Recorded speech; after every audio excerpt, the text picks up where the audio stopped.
A very good evening to all of you. My name is Dr. Samir Rao, and on behalf of Abbott Nutrition, I welcome all of you to this webinar this evening. Research has established the strong correlation of nutrition and immunity. And so, today we have the presence of one of the eminent speakers, Dr. Jagmeet Madan, who would be talking to us about the role of immunonutrition in general health and disease. Dr. Jagmeet Madan is an eminent nutritionist, national president of the Indian Dietetics Association 2019-2021, principal and professor, Department of Food, Nutrition and Dietetics at Sir Vittal Das Thakurse College of Home Science, SNDT Women's University, Mumbai. She is a gold medalist and recipient of Young Scientist Award and Dr. Ramanathan Award of the Nutrition Society of India, National Institute of Nutrition, Hyderabad. She is a recipient of the prestigious International Research Grant Award (PNPG) grant from American Academy of Nutrition and Dietetics, USA. She was awarded Maharshi Karve Utkrishta Shikshak Award 2017 by the SNDT Women's University, Mumbai. She is a lead principal investigator of the International Research Project on Prediabetes in Adolescents and Young Adults in India and Food-Based Intervention approved by USDA and many other such projects. She is the lead of National Steering Committee, NetProfan, FSSAI, Ministry of Health and Family Welfare 2019. She is a certified master trainer of the Project Hope, a diabetic educator project in India by International Diabetic Federation, and is the author of the Indian Manual. She is a part of the national expert in groups working on Asian and Indian consensus statements and guidelines on obesity, diabetes, cardiovascular disease, and physical activity. She has more than 50 publications in international and national peer-reviewed journals and books. She is a regular columnist in Times of India, Midday, Mirror, DNA, Wellbeing, She, and Femina. With this, I'd like to welcome Dr. Jagmeet Madan and start with her talk on today's topic. Welcome, ma'am.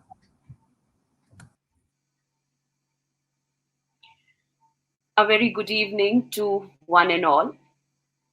The topic of my talk is immune boosting nutrients in health and disease. I bring greetings from the National Indian Dietetic Association. On behalf of the Food, Nutrition and Dietetics fraternity of 16,000 life members in 25 chapters across India, I bring greetings to you this evening. I also bring greetings to you from Sir Vittal Das Thakurse College of Home Science, SNDT Women's University, a university which is only 104 years old, a college which has completed 6 decades of its existence and was the first autonomous college of the state of Maharashtra. And as a university, today the university is reaching out to close to 60,000 women across India. I also bring greetings from NetProfan, an amalgamation of network of professional association, a milestone of FSSAI, Ministry of Health and Family Welfare, Government of India. The amalgamation of professional organizations like Indian Dietetic Association, Nutrition Society of India, Association of Food Scientists and Technologists, Indian Medical Association, Association of Analytical Chemists, Indian Chefs Association, and All India Institute of Public Health. I think this is a landmark step to bring all the professional organizations on one platform so that we look at the bigger objective together and talk the same language. I start with the vision statement of Indian Dietetic Association, which says Aham Annam from Atharved, which means we are what we eat. And the Indian Dietetic Association is committed to relate to Aham Annam in the contemporary times or in its application in the modern world. The vision statement of SNDT Women's University is Sanskrita's Sri Parashakti.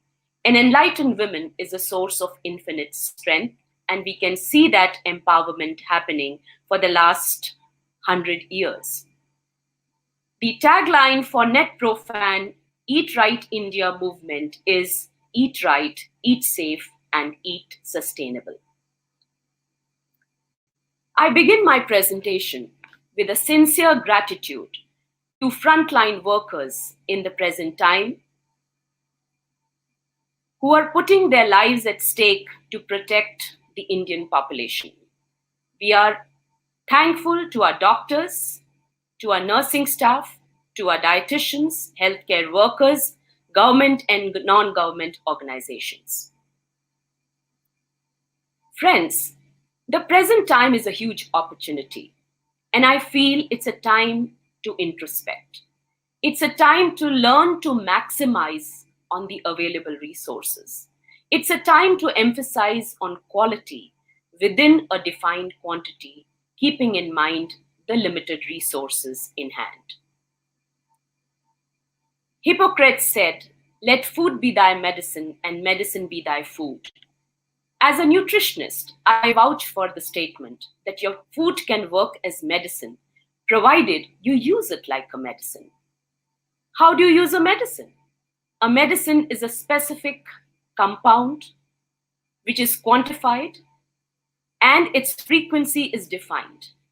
Today, the science of nutrition has advanced so much that we can actually identify, quantify the physiologically active components in food and make a checklist to say that this is the checklist of food which you need to eat in this much quantity, in this much frequency. Believe me, if we practice it to the T, it works like medicine. I would like to state right at the beginning that the premise of this presentation is preventive and not curative. The key statements which I'd like to make at the onset is that infection is an inflammatory state of the body. And inherently, friends, we are all in an invisible inflammatory state of the body. It is a food-based approach which helps in creating an anti-inflammatory environment in the body and boosts the defense mechanism. So what are the hidden contributors to the inflammatory state? We all know that many of us are suffering from one kind of malnutrition. It could be undernutrition, it could be overnutrition, it could be obesity. Micronutrient deficiency, which we also refer to as hidden hunger, and we attribute it to the imbalance in diets today. Inadequate and irregular sleep patterns, sedentary lifestyle, comorbid chronic health conditions wherein hypertension, prediabetes, diabetes, dyslipidemia are synonymous to common observation.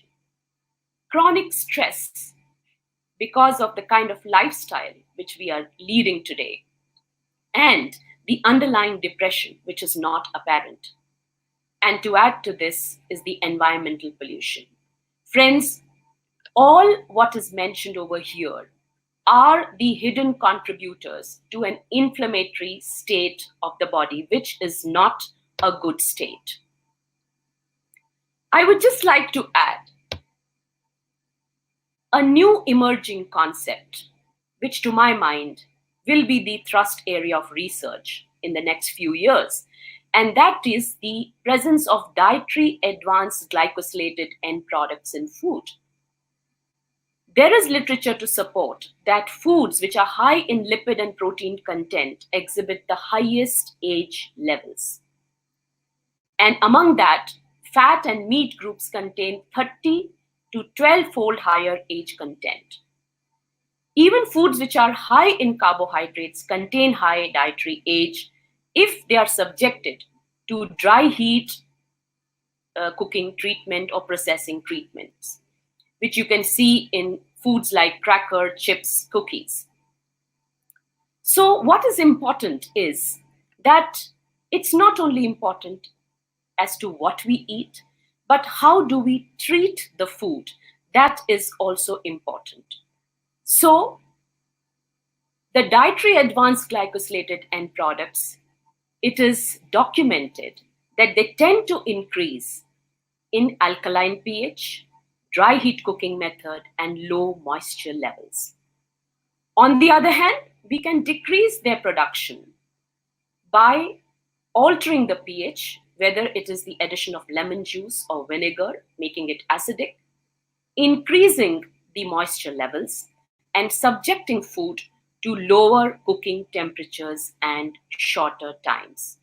So, friends, at this juncture, when we are exposed to a variety of food, ready to eat foods which is subjected to high temperature conditions, or even snacking options which are subjected to very high temperature treatment, dry heat cooking, I think we should be keeping in mind that we may be adding a lot of dietary advanced glycosylated end products which are known to cause inflammation in the body. And sometimes even good foods or good ingredients may turn out to be inflammatory in our body if we do not treat them well. So we come back to the statement that it's the quality of eating which has a direct bearing on the metabolic environment, or the state of your internal environment, which we today emphasize and really consider it important, and that is metabolic health. So how does our body immunity works? We have layers of immune system. It could be a physical or a biochemical barrier. It could be a regulator, which is produced biochemically. It could be a set of immune cells. And it could be the type of immunity, which is governed by these layers of immune system, which could be innate. And innate immunity is something which we are born with. Okay. So it is quick and fast to act, whereas the adaptive or acquired immunity is something which takes time to build up. And that's where you have the humoral immunity and cell mediated immunity, which is governed by the B cells and the T cells. But what is most important is, friends, that at the end of the day, how your immune function works, it is dependent on what raw material you give to your body. Because the entire metabolic pathway of the working of your immune system is dependent on the kind of nutrients which you provide to your body, because they are engaged, involved at each step of the way immunity works in the body. I would also like to say that immunity cannot be developed overnight. We have to work towards strengthening our immunity. And immune system of the body is also not so simple to understand. It is very, very complex. But the least what we can do is to give good quality inputs, which is close to whatever is understood from the nutrition perspective, so that we build a good dietary base which strengthens our immunity. So, if quality of food is important, then how do we get this quality? I would like to start by saying, friends, there is no single food which is a superfood. There is no single nutrient which is a magic nutrient. We must remember it is the balance of macro and micronutrient which is the key. If you look at the distribution of different food groups which we should have on our plate, it clearly indicates that what all we should have and what should be the kind of emphasis. So if you look on the left hand side of the plate, it shows on a scale of 100 the distribution of vegetables and fruits. So you definitely want your 70% of the plate filled with vegetables and only 30% with fruits. You should have a good quantity of good quality protein on your plate, and you should have good quality whole grain cereal, again in a restricted quantity. In addition to that, you need to emphasize on good hydration. And if you have an add-on of dairy by the side of your plate, I think it adds on to your total protein intake. So the key words which are mentioned over here are, friends, the dietary diversity score. The dietary diversity score is a score which tells you what is the minimum amount of serving you have taken from these 4 or 5 important food groups. The nutrient adequacy score goes in line with the dietary diversity score. And there is something called dietary phytochemical index score, which completely relates to which are the food groups which we emphasize in our diet, because that determines our phytochemical intake on a daily basis. So we can convert this healthy plate into our Indian thali. And all of us know that the traditional Indian thali was the best way to eat, where we look at the thali, we quantify the different variety of foods and give them the priority and emphasis as described in the healthy plate. So where do we begin? The story of nutrients which improve immunity. To my mind, in India, we need to start the conversation with protein. And protein, good quality in defined quantity. Because even though, we make a conscious effort to increase our protein intake, but Indian diets in totality have been shown to be low in protein. So there has to be a concerted effort to increase the protein intake in the diet. Why? Because if there is a protein deficiency, it leads to negative nitrogen balance and it has an impact on your immune system, because the basic components which run your immune system are made out of protein. So, how do we get good quality protein? Now, we know that inherently, as Indians, we are vegetarians. So, we should know which are the vegetarian food sources of protein. We emphasize a lot on pulses and dals. And I think as Indians, we should be really proud of the fact that we have the maximum variety of pulses and dals available to us. And one bowl of dal easily gives us 7 grams of protein. And one can easily consume minimum 2 bowls of dals and pulses in a day. Now, we know that the protein in the dals and pulses is partially complete.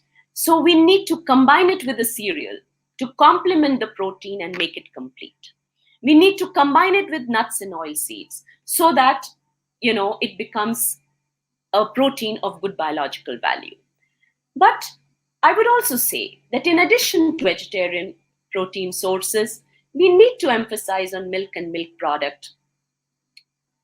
We can look at low fat milk and milk product options or medium fat milk and milk product options, because the milk protein is valued to boost immunity. Even the conjugated linoleic acid in the milk fat is also valued to boost immunity.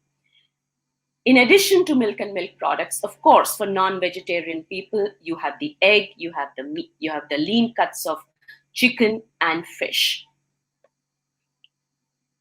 The second pillar of immunity is the healthy fat. And today we know that if we have to define healthy fat, I think the emphasis goes on MUFA, the monounsaturated fatty acids, and omega-3 fatty acids. Because we have plenty of omega-6 naturally occurring in our diet. It is the MUFA and omega-3 which we really have to put in a concerted effort to get into our diet. Now, when we look at the sources for omega-3, we know that a lot of invisible sources of omega-3 are plenty and are available, and we can incorporate them in our daily diet. So one of the richest source of omega-3 is the flax seeds. In addition to that, we have nuts like walnuts, which are containing very high amount of omega-3. Besides this, there is data, there is Indian data to say that core cereals like bajra, pulses like black gram, black rajma, soybean, they're also high in omega-3. In addition to that, we have our fatty fishes, your mackerel, salmon, tuna, which also give us the ready form of omega-3, that is EPA and DHA. So friends, after talking about proteins and fats, that is a good quality fat, and especially the invisible good quality fat, we go on to the micronutrients, that is the vitamins and minerals. When we review the data, what we find is that there is strong evidence in relation to vitamin C, D, and zinc, and especially in relation to infections and respiratory infections. The other vitamins and minerals which are listed do also impact the immune system, but we do not have a very strong evidence to state that. Now let's run through some of the important vitamins which boost our immunity. If you look at vitamin C, I think vitamin C is one vitamin which does multiple roles in boosting our immunity. And what is also heartening is that we have plenty of fresh vegetables and fruits which are rich in vitamin C. Among the richest source of vitamin C is amla or the gooseberry, followed by vegetables like capsicum, cabbage, lettuce, red amaranth leaves. In fruits, you have guava, orange, you can use lemon juice as a source. But what is most beautiful about the availability of these food sources, especially in India, is that most of them can be consumed raw or by subjecting it to minimal heat treatment, because we all know that vitamin C is a heat labile vitamin, so we need to take care of its availability. Then of course vitamin D. Now vitamin D sources are limited. We have some amount of vitamin D coming from milk and milk products, maybe some amount from eggs, but vitamin D, there is literature to show that it has a very, very important role to play in the immune system. And especially, it has a protective effect towards infection, and that also respiratory infections. For vitamin D, India being a tropical country, I think we are blessed to have sunshine. So we should be exposing our skin to sun for a defined duration of time during the day. Even though our mobilities may be restricted, I think we do get plenty of sunshine in our homes, around our areas where we stay. So a conscious effort to expose our skin to sun rays so that we favor the synthesis of vitamin D. In spite of India being tropical country, we still see 60% of population suffering from vitamin D. So vitamin D needs to be assessed, and if there is vitamin D deficiency or insufficiency, it needs to be addressed by vitamin D supplementation, for which I think we should take medical advice. Going on to the third nutrient for which there is a lot of information which is available, and that is zinc. And what is very interesting to note is that even marginal zinc deficiency can impact the immune system. And the symptoms of zinc deficiency are also not apparent. So very often we would not even get to know that we are suffering from marginal zinc deficiency. But if you look at the foods, which give you good amount of zinc, it is a combination of dals and pulses, soybean, your nuts and oil seeds, and some non-vegetarian sources. Going ahead to other immune boosting nutrients, one is vitamin A. Now we all know that vitamin A is actually designated to be an anti-infective vitamin because it works on our innate immunity. It protects our epithelial layer, and that's where it has a very, very important role to prevent the entry of the antigens into our system, or protect the epithelial layer starting from our nasal cavity till inside the gut. So maintaining the integrity of the epithelial layer is the basic protection to the body to boost your immune system, or the protection from the antigens. Now, what is very, very, again, interesting and is known, is that vitamin A is readily available in a lot of variety of foods, and that also in vegetarian options, because vitamin A is present in the form of its precursor, that is beta carotene and other carotenoids, which are there in dark green leafy vegetables, yellow and orange vegetables and fruits. So if we have adequate consumption of a variety of these foods, I think we are adding a lot to the precursor of vitamin A, which ultimately gets converted to retinol, which is the ready form of vitamin A in the body. In addition to that, we have some very good non-vegetarian sources of vitamin A as well. And looking at that, egg is a good source, chicken liver, and fatty fishes also become important source of vitamin A. Moving on to vitamin E, which is really known to be an antioxidant.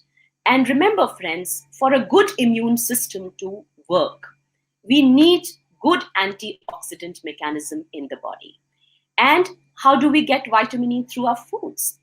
We have variety of nuts and oil seeds which are available to us, which are giving us vitamin E. And when I said good quality fat, so some of these foods are not only giving you good quality fat, but they're also giving you an added benefit of having vitamin E as an antioxidant. Moving forward, vitamin B6, pyridoxine.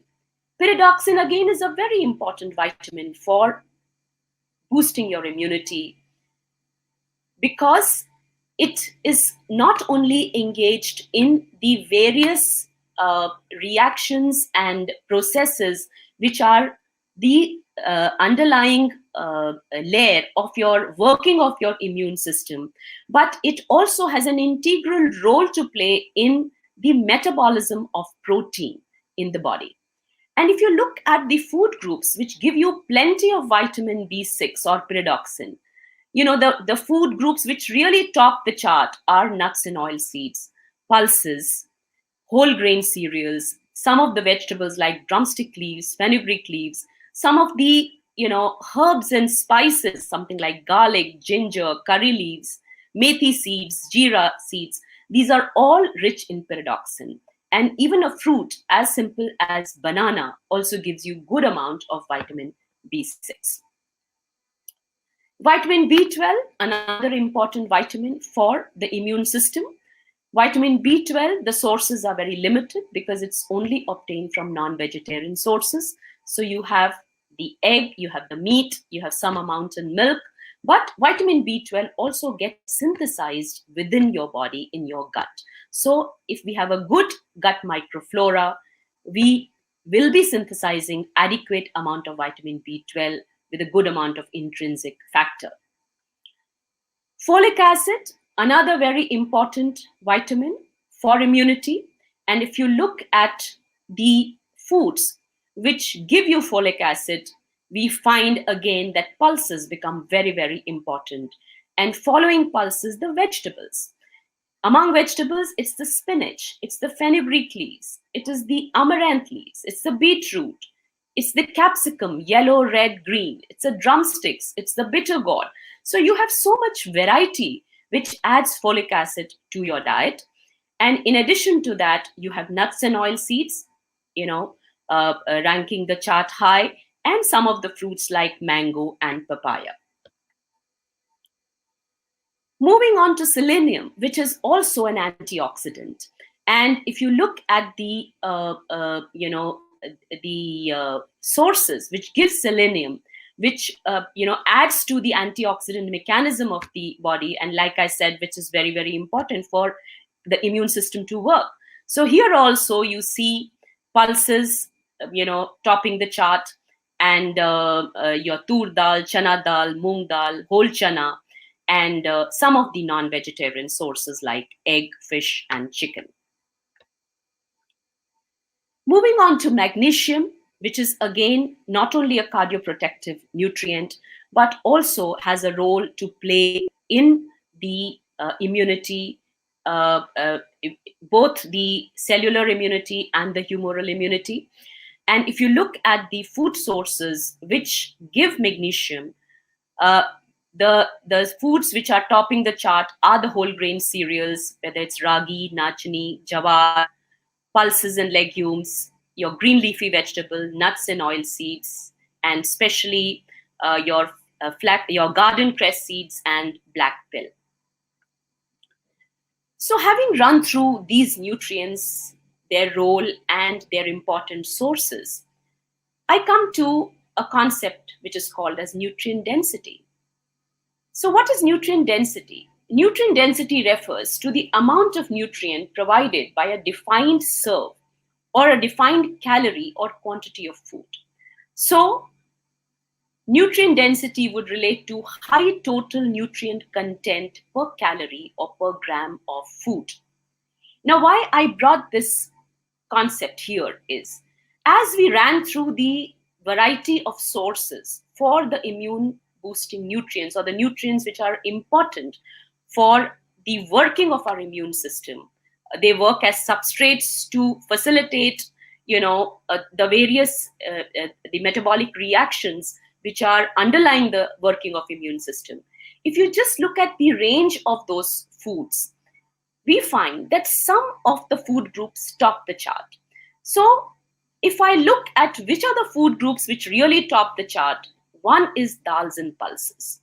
Okay, and if I try to look at the nutrient density of this food group, it's not only giving me protein, but it is also giving me pyridoxine, it is giving me folic acid, it is giving me selenium, it is giving me zinc, it is giving me magnesium.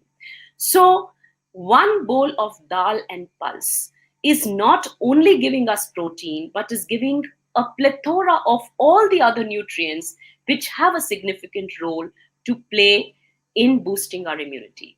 In addition to what is listed over here, some of the pulses are also excellent sources of iron. The second food group which really tops the chart is nuts and oil seeds.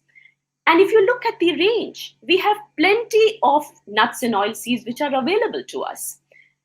Whether it is almonds, whether it's garden cress seeds, till seeds, sunflower seeds, safflower seeds, walnuts, pistachio, flax seeds, even groundnuts for that matter. So these nuts and oil seeds also add to the nutrient density. Besides adding a little bit of protein, besides adding the good quality fat, the MUFA, the omega-3, they're also giving us vitamin E, zinc, magnesium. Similarly, cereal grains and millets, something which we are all dependent on. So, starting from the whole wheat flour, to ragi, to jawar, all the whole grain cereals and millets are also nutrient dense options. When we look at vegetables, again, some of the vegetables are not only good sources of beta carotene, but they are also very good sources of vitamin C. They're also very good sources of magnesium, which have a role to play in the immunity. Then, of course, we have a number of fruits which are giving us vitamin C. And in addition to vitamin C, some of the fruits also give us beta carotene and the precursor of vitamin A. In addition to that, I would like to highlight that there is a synergistic role of micronutrients which also needs to be understood. So we know for sure that vitamin E and selenium work synergistically because both of them are engaged in the antioxidant metabolic reactions. They are associated with the antioxidant systems in the body. So, which are the foods which are giving us vitamin E and selenium? It's the nuts and oil seeds. Similarly, when we look at vitamin E and vitamin C, they are also synergistic in their action. and which are the foods which are giving us these two vitamins. It's the nuts, it's the fruits, it's the certain vegetables. Then we have vitamin A and zinc working hand in hand. So you have yellow orange colored fruit vegetables, whole grains and pulses. And then you have vitamin E and omega-3 coming together, again through nuts, oil seeds, certain grains and fishes. Even though the synergistic effect may be more pronounced when they are given as supplements, but today we are talking a food-based approach. So not only to understand that which are the nutrients which we should maximize in our diet so that we get these nutrients, but also understanding which are the foods which are nutrient dense and which are giving a significant combination of these important nutrients. I think that is something which adds to our dietary base. Friends, I'd like to visit this part of my presentation wherein we have variety of foods which we use in our daily cooking. You know, ginger, garlic is like an inherent part of our kitchen. So they are filled with antiviral activities, the anti-infective components. We have turmeric, and if you look at the active components in ginger, it's gingerol, garlic, allicin, turmeric, curcumin. So you have tulsi, eugenol, neem, and lemongrass, which are some things which are used by people in variety of ways, whether it is, you know, in your regular cooking of vegetables, pulses, in making your drinks, in making your chutneys. In fact, I would say one of a very good way of consuming ginger and curcumin is to take the whole ginger and curcumin and slice it into smaller strands and just squeeze a little bit of lemon on it and shake it and keep it sometime outside and then in your refrigerator, and you can consume it, a few 6 to 7 strands of that ginger and the whole turmeric regularly with your food. So there are very simple ways by which you can add all these herbs, condiments and spices which are so very inherent to our Indian tradition. Then, of course, we need to emphasize on our gut microflora, and for that we need to have pro and prebiotics. We all know that inulin, oligosaccharides are the prebiotics which we must emphasize, and we know the sources: your raw banana, raw garlic, wheat bran, and I'm going to add to the prebiotic effect some work which we have done on resistant starch. In addition to that, the probiotic foods which have a specific probiotic strain added to it are also available, whether it is a yogurt, whether it's fermented milk. I think it's a very good idea to incorporate them on a regular basis because it definitely helps in boosting the immunity. So the question is, does food-based approach ameliorate the internal environment? We have done a little work in our own institution, and I'd like to share that with you. We have done work with resistant starch, which works like a prebiotic and has plethora of effects in the body. What we did was, there is lacuna of resistant starch content of Indian foods, and we tried estimating the resistant starch content of the food, both in the raw form and in the cooked form. And what we found was that pulses definitely ranked higher as compared to cereals. And among cereals, the rice ranked higher than wheat flour in terms of resistant starch. But what was interesting was that the way we cook our food also impacts the resistant starch content. So if it is a pulse, if we soak and cook it, the resistant starch content increases. If we germinate, the resistant starch content increases. If we combine it with a cereal, that is whether it is a cereal pulse combination like khichdi, the resistant starch content increases. And we also found that if you cook rice and cool it, refrigerate it, and take it out and use it the next day, the resistant starch content improves. We went one step ahead and we quantified the resistant starch content in an experimental diet to the tune of 16 gram in a 2000 calorie diet. And what we found that within and we subjected this experimental diet to a group of adults. What we found within a span of 2 weeks, we got phenomenal results. And the leads were both in terms of the anthropometric parameters, whether it was the weight, whether it was the body fat. It was also in terms of the biochemical parameters, whether it was a reduction of the total cholesterol or triglycerides. And also, what was very salient was that we did a pre and post fecal microflora before the intervention and post intervention, and we did find that by feeding the defined amount of resistant starch through natural foods, the beneficial bacteria improved and the pathogenic bacteria decreased.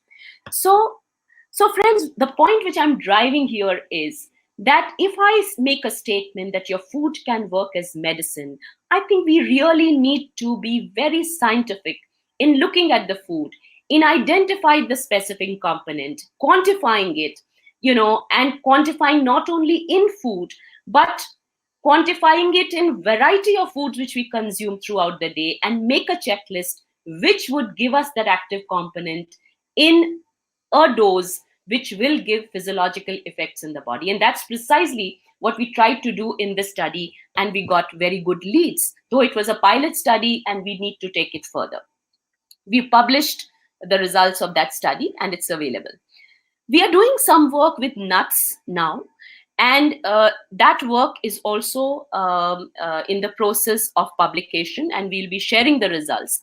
But all I want to say here is that this study, what we worked on, gave us two very important leads. One, we screened about 1,300 adolescents and young adults in the age group of 16 to 25, and we found that a very high percentage of them at risk to prediabetes, close to 30%.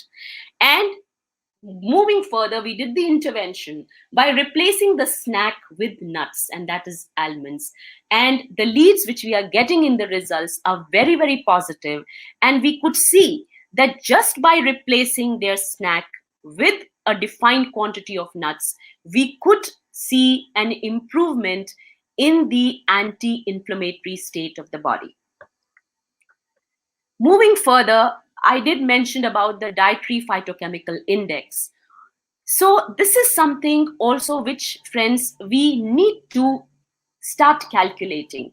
We need to find out what caloric percentage of the diet is contributing, or is getting contributed through vegetables, through nuts and oil seeds, through pulses, because most of these food groups are also very high in phytochemicals. So there is an index which is created, and there is a methodology by which we can calculate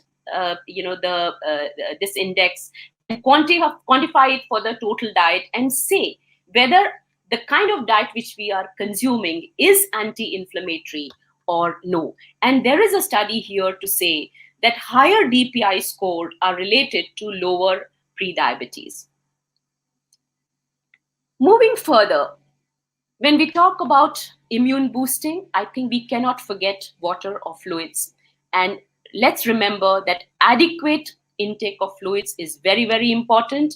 And the same fluid can become a very important source of potassium. If you take coconut water, it can become an important source of vitamin C. If you take nimbu pani. So I think it is our prudence how we maintain our hydration, very, very important. But yes, it goes without saying that we need to avoid drinking sweetened, sugary, and carbonated beverages. Just a word about diabetes. I would just like to make a few statements that diabetes, friends, we know is a catabolic state. It's not a healthy state of the body. And there is an inherent inflammation in the body which impacts the immune system. So Diabetics have to be very, very careful in terms of maintaining their blood sugar control, keeping the comorbidities under tight vigil, and being under constant guidance with their endocrinologist. And I would go one step forward, not only endocrinologists, but their nutritionists and dietitians. Because it is the advice of the nutritionist and dietitian which will help them get the dietary diversity, get the food plate concept right, get the distribution of important food groups, in place, get the distribution of quantity throughout the day in place. It will help them understand, where is the good amount of fiber in their plate, where is the good quality protein in their plate, where is the good quality fat, and where are the micronutrients which are helping us boost the immune system. In addition to that, whatever herbs, condiments, spices which I just spoke, they're all very relevant to diabetics, and there are studies where we know for sure that curcumin and cinnamon has proven to be having hypoglycemic effect. And in addition to that, of course, regular aerobic stretching and yoga exercise goes a long way. I've been reviewing literature on supplements. And at the outset, let me say, friends, as a nutritionist, we vouch for a food-based approach. And we want to maximize the food to give us all the vital nutrients. Supplements come into the picture only when we have to bridge the gap between what is needed by us as RDA or higher than RDA and what our diets can provide. So assessment of where we are, so far as our dietary base is concerned, is very important before we actually decide whether we need to take supplements or not. I did review the literature for supplementation for immune boosting nutrients, and I could lay my hands on one of the recent reviews in Nutrients in 2020 by Dr. Adrian, and he has clearly mentioned that there are only 3 nutrients for which there is a good level of evidence for supplementation helping in immunity, and that's vitamin C, vitamin D, and zinc. In addition to that, we spoke about vitamin A, vitamin E, B6, B12, folate. The impact of supplementation is documented, but the evidence is weak.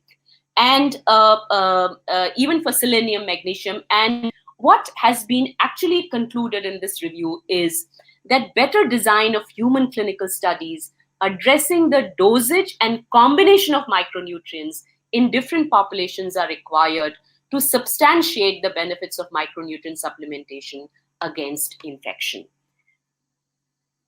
So, just a word about some of the age groups which are really important for us. And today we know that as we are aging population is increasing, we have more elders with us because our lifespan is improving.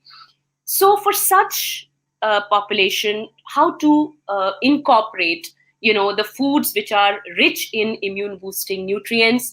I think some of the suggestions which I've put down here is we can consider thick soups, pureed vegetables, powdered seeds and nuts, thick wet dal vegetable khichdi, scrambled eggs, soft fruits, stewed fruits, fruit custard, and avoiding heavy to digest foods, cruciferous vegetables which may be gas producing, or deep fried foods, sugar and sugar products, which in any case are not good for anyone, and emphasizing a lot on vegetable stews and broths. Just a word about children, and I think children are also very vulnerable, and it's very important what we give to our kids. So instead of emphasizing on sweets and salty snacks, I think we can look for nutritious and healthier options. So whether it's nuts, whether it's cheese, whether it's yogurt, whether it's starch, whether it's a salad, vegetables, or dried fruits, or sprouts, or boiled eggs. And I think it's very important to engage with kids in a fun way, to prepare their own food, and at the same time also educate them of these important food groups which are adding on to the to the immune boosting nutrient quantity in our diets. When we review literature, it clearly says that moderate intensity exercise is immuno-enhancing, and there is a complete explanation as to how it works.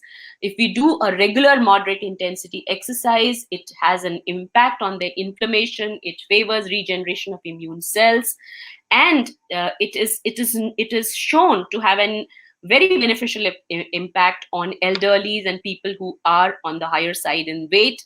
So something like, a 30 to 60 minutes moderate intensity exercise, which can be a brisk walk, spot jog, jogging, Surya Namaskar, coupled with stretching exercises, pranayams, meditation, would be a recommendation.